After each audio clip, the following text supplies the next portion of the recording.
ذرا یہ ویڈیو دیکھیے گا۔ اور وہ کہہ رہا ہے کہ تمام مذاہب کو، تمام مکاتب فکر کو یہاں پر آزادی ہونی چاہیے شام میں، ہم تمام کو سپورٹ کریں گے، شیعہ ہوں، سنی ہوں، کرسچنز ہوں، جوز ہوں۔ تو وہی جو آج اس ماڈرن ورلڈ میں ایک سیکولر بندہ گفتگو کرتا ہے، وہی گفتگو آپ کو نظر آ رہی ہے۔ کوئی اسلامک نظام کی کوئی بات نہیں ہو رہی ہے، اور ظاہر یہ پاسبل بھی نہیں ہے، اتنے سارے فرقے ہیں اور ایک فرقے کا اسلامک سسٹم آ گیا تو باقی سارے تو رگڑے گئے۔ السلام علیکم، میں ہوں قیصر احمد راجہ، امید ہے آپ کی طبیعت بالکل ٹھیک ہوگی۔ یہ ویڈیو بھی آپ نے دیکھا جناب انجینئر مرزا صاحب کا، جس میں وہ ایک انتہائی خطرناک کھیل کھیل رہے تھے، جس کے لیے سائیکالوجی میں ایکچولی یہ ایک اصطلاح ہے، ایک ٹرم ہے جسے کہا جاتا ہے مینیپولیٹو فریمنگ۔ کیا ہوتی ہے مینیپولیٹو فریمنگ میں آگے چل کے ایکسپلین کروں گا، لیکن ابھی میں جو اس ویڈیو ہے اس کا سیاق و سباق میں بتا دوں تاکہ ان کے ساتھ ناانصافی نہ ہو، یعنی کہ انجینئر صاحب کے ساتھ۔ یہ اس ویڈیو کے اس حصے میں وہ تبصرہ کر رہے تھے شام میں جو ڈیولپمنٹ ہوئی ہے، کہ وہاں پہ جو جولانی ہیں، جو بیسکلی جو ریبلز کے لیڈر ہیں، ان کو CNN پہ کوئی انٹرویو وغیرہ ملا، اور اوبیسلی یہ ایک انٹرسٹنگ تبصرہ ہے، اس لیے کہ اس پہ لوگ ڈیوائیڈ ہوئے ہیں۔ کچھ لوگ سمجھتے ہیں کہ یہ امریکہ کی ساری سازش ہے، کچھ لوگ یہ سمجھتے ہیں کہ نہیں، یہ ایک بہت بڑا ایک فریڈم کا موقع ہے سیریا کے لوگوں کے لیے۔ تو چلے ٹھیک ہے، اس پہ ہر انسان کا اپنا تبصرہ ہوگا، وہ ایک اور بات ہے، اس پہ کوئی کنسرن نہیں ہے۔ لیکن یہ پورا ماحول بنایا، اور اس ماحول کے بنانے کے بعد جب لوگ پوری طرح سے ریسیپٹیو ہیں، یعنی کہ وہ دھیان لگا کے آپ کی بات سن رہے ہیں، اور وہ ایسی ایموشنل چیزیں ہیں جو آپ کہہ رہے ہیں، کہ مثال کے طور پہ امریکہ کو کیا لگے جی، یا CNN کو کیا لگے کہ ایک ایسے آدمی کو جو کہ اسلام کے لیے کچھ کام کر رہا ہو یا پرو اسلامک کام کر رہا ہو، اس کو CNN پہ وہ موقع دیں وغیرہ وغیرہ۔ اب یہ ایسی بات ہے جو آپ کسی آدمی سے بھی کہیں تو اس کا جو بھی تبصرہ ہو سیریا والے معاملے پہ، اس معاملے میں وہ کہے گا کہ ہاں واقعی امریکہ کا تو کوئی انٹرسٹ نہیں ہو سکتا۔ تو اس حد تک تو بات جو ہے وہ بڑی ایموشنل ہے، اور لوگ ایموشنلی سنیں گے اس کو۔ تو اس سے کیا ہوتا ہے، جب آپ کسی چیز کے لیے زیادہ ریسیپٹیو ہوتے ہیں، تو جو چالاک باریک واردات یہ ہوتے ہیں، پیپل جن کو سلائٹ آف ہینڈ کا، جن کے ماسٹر ہوتے ہیں، جو وہ بڑے سٹل طریقے سے اس وقت آپ کے ذہن میں اپنا ایجنڈا ڈال دیتے ہیں، جو کہ انجینئر صاحب نے یہاں پہ ڈالا۔ یعنی کہ بات ہو رہی ہے شام کی، بات ہو رہی ہے انٹرنیشنل پولیٹکس کی، بہت بڑی مشرق وسطیٰ میں ایک ڈیولپمنٹ ہوئی ہے۔ جب وہ سارا ماحول بن گیا تو اس وقت انہوں نے کہہ دیا کہ دیکھیں جی، جیسے آج کی ماڈرن دنیا میں کوئی سیکولر بات کرتا ہے، اور ہونا بھی ایسے ہی ہے جی۔ کیوں ایسے ہونا ہے؟ اس لیے ہونا ہے کہ اگر ایک فرقے کا نظام آ جاتا ہے تو باقی فرقے والے کیا کریں گے۔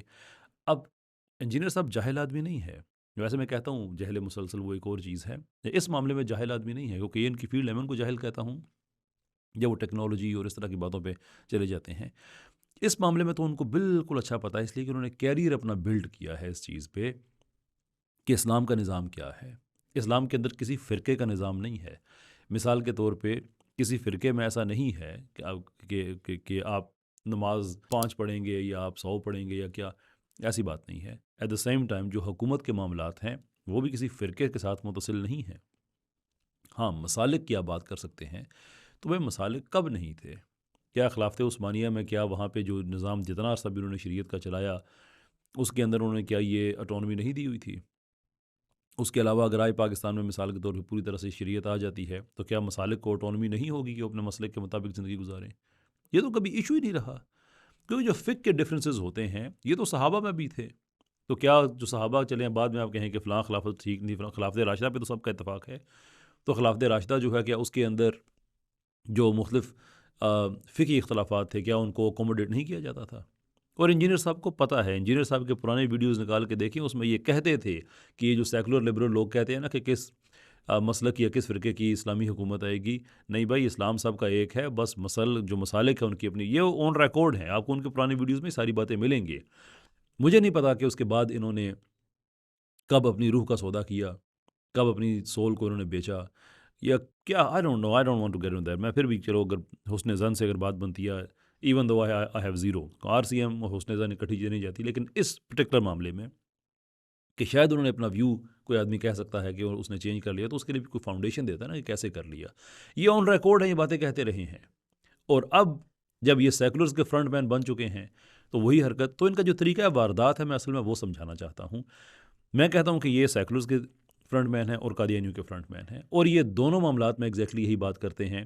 آپ کو یاد ہوگا جب ان سے سوال کیا گیا تھا کہ کیا اہل کتاب کا ذبیحہ حلال ہے، تو انہوں نے وہ مضمون باندھا اور اس کے بعد انہوں نے ایڈ کر دیا نہیں پھر قادیانیوں کا بھی ہوگا کس وقت جب لوگ زیادہ ریسیپٹیو ہیں کہ اس سوال کا کیا جواب دیں گے. بالکل وہی حرکت یہاں پہ کی. جب لوگ زیادہ ریسیپٹیو ہیں، لوگ زیادہ سننے کے لیے آمادہ ہیں کہ اب یہ کیا کہہ رہے ہیں، کہ لوگ ان کے دل کی بات ہو رہی ہے، تو انہوں نے عین اس وقت اپنا ایجنڈا بیچ میں کر دیا. جو سیکولرزم کی جو یہ فرنٹنگ کر سکتے ہیں وہ انہوں نے بیچ میں کر دی. اچھا، جو مینیپولیٹو فریمنگ ہے اس کے کئی اس کے مراحل ہوتے ہیں. یعنی مثال کے طور پہ ایک ہوتا ہے جس میں آپ پرائمنگ کرتے ہیں. پرائمنگ کا مطلب ہوتا ہے کہ آپ لوگوں کی ذہن سازی کر رہے ہیں، ایسی ایسی باتیں ہم لوگوں کے ذہن میں ڈال رہے ہیں کہ ذہن کے اندر، پنجابی میں جسے کہتے ہیں نا، وتر آ رہا ہے زمین کے اندر، کہ زمین جو ہے اب ریڈی ہے کہ اب اس میں بیج بویا جائے. وہ کیسے آپ کرتے ہیں؟ وہ آپ عمومی جذباتی باتیں کرتے ہیں، اور اس کے بعد کیا ہوتا ہے؟ اس کے بعد جو کریٹیکل تھنکنگ ہے اس کا معیار نیچے گر جاتا ہے. لوگ زیادہ ایموشنلی اٹیچ ہو جاتے ہیں، اور جن چیزوں سے آپ زیادہ ایموشنلی اٹیچ ہوتے ہیں وہ آپ کو یاد بھی زیادہ رہتی ہیں. اچھا، اس کے ساتھ ساتھ کیا ہوتا ہے؟ اس کے ساتھ یہ ہوتا ہے کہ آپ آئیڈیا کو مینیپولیٹ کرتے ہیں. آپ نے پرائم کر دیا، پرائم کرنے کے ساتھ ساتھ آپ نے جو کریٹیکل تھنکنگ کا لیول ہے وہ بھی آپ نے گرا دیا، لوگوں کو ایموشنل پریمیسز پہ لے کے آ گئے. اب جب دنیا تیار ہے تو اس وقت آپ نے اپنا جو ایجنڈا ہے وہ بیچ کے آپ نے سیٹ کر دیا. مجموعی طور پہ جو مینیپولیٹو فریمنگ ہے وہ اس طرح سے کام کرتی ہے کہ آپ نے لوگوں کی کریٹیکل تھنکنگ کو جذبات سے چینج کر کے اس کے بعد اپنا ایجنڈا اس کے اندر فٹ کر دیا. بڑی خطرناک چیز ہے. ناؤ کوئی آدمی کہہ سکتا ہے کہ یار شاید انجینئر صاحب کو آپ نے زیادہ کریڈٹ دے دیا تو ان کو تو شاید ان باتوں کا پتہ ہی نہ ہو جو میں کہہ رہا ہوں، یہ تو نفسیات کی باتیں. میں بھی یہ ہو سکتا ہے کہ شاید ان کو یہ ٹرمز نہ پتہ ہوں، یہ ہو سکتا ہے کہ شاید یہ اصطلاحات ان کے لیے نہیں ہوں. پاسبل ہے اس لیے کہ نفسیات ان کا مضمون نہیں ہے. فائن. لیکن یہ میں ماننے کو تیار نہیں ہوں کہ ایک آدمی اتنے عرصے سے ایک ہی پیٹرن پہ کام کر رہا ہو. جب قادیانیوں والی بات ہے تو وہاں پہ بھی یہی ٹیکنیک، سیکولرزم کو پھیلانے کی بات ہے تو بھی یہی ٹیکنیک، اور وہ خود کو اسلامک اسکالر کہتا ہو، اسلامک اسکالر کہتا ہو اور سیکولرزم کے لیے کام کر رہا ہو، تو رینڈ کارپوریشن والے پھر غلط تو نہیں تھے کہ ان کو ایسے ہی مسلمان چاہیے، ایسے ہی مسلمانوں کو انہوں نے سپورٹ کرنا ہے. لیکن ہم نے کیا کرنا ہے؟ ہم نے ٹیکنیک سیکھنی ہے. ہم نے ٹیکنیکس اس لیے سیکھنی ہے کہ نیکسٹ ٹائم جب کوئی ایسی حرکت کرے، کوئی بھی آدمی ہو، غامدی صاحب ہوں یا یہ ہوں یا وہ دوسرے تیمور، پچھلے دنوں میں تیمور رحمان صاحب کو یہ پروموٹ کر رہے تھے کہ وہ تو 100% پرو سیکولر ہیں، اور آج کل تو مدارس کے خلاف انہوں نے اعلان جہاد کیا ہوا ہے اعلان جنگ کیا ہوا ہے پراپر. تو کہنے کا مطلب یہ ہے کہ یہ لوگ تو اپنا کام کرتے رہیں گے. ہمارا کام یہ ہے کہ اپنے بچوں کو یہ ٹیکنیک سکھائیں، ان کو بتائیں کہ جب کوئی آدمی ایسی حرکت کر رہا ہو تو آپ کے ریڈار پہ فی الفور یہ چیز اپیئر ہو جائے کہ آ گئے اپنی سستی باریک واردات پہ، سستی حرکت باریک واردات. کیونکہ یہ بند نہیں باندھیں گے جب ہم، ہمارے لیے بڑی دقت ہوگی. So for that reason it's very very important کہ ہم ان چیزوں کو سمجھیں اور اپنے بچوں کو بھی سمجھائیں. بہت بہت شکریہ آپ کا. السلام علیکم.